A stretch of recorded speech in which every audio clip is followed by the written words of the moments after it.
আসসালামু আলাইকুম সুধী দর্শকবৃন্দ, আমি ডাক্তার জুনাইদুর রহমান লিখন, সহকারী অধ্যাপক সার্জারি বিভাগ মুগদা মেডিকেল কলেজ হাসপাতালে কর্মরত আছি। আজ আপনাদের সামনে কথা বলবো একটি কমন প্রবলেম নিয়ে, তবে এই প্রবলেমটা একটু অন্য মাত্রায় কথা বলবো।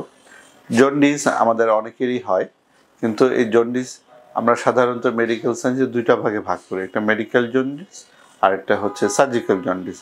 আমি সার্জিক্যাল জন্ডিস নিয়ে আপনাদের সামনে কিছু কথা বলবো। আসলে সার্জিক্যাল জন্ডিস কী কী কারণে হতে পারে, যেমন আমি যদি বলি সার্জিক্যাল জন্ডিসের মেইন কারণের মধ্যে হচ্ছে পিত্তনালী যদি কোনো কারণে ব্লক হয়ে যায়, যেমন পাথরের কারণে হতে পারে পিত্তনালীতে পাথর, বা পিত্তনালীতে যদি কোনো টিউমার হয় সে কারণে হতে পারে, অথবা অগ্নাশয় বা যেটাকে আমরা প্যানক্রিয়াস বলি সেটা হেডে যদি কোনো টিউমার হয় সেই কারণেও জন্ডিস হতে পারে।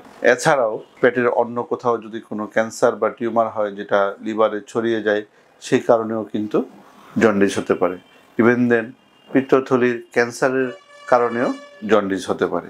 এই ধরনের জন্ডিস হলে অবশ্যই সার্জারি ডাক্তারের সাথে পরামর্শ করতে হবে এবং সেই অনুযায়ী চিকিৎসা বা সার্জারি করাতে হবে। ধন্যবাদ সবাইকে।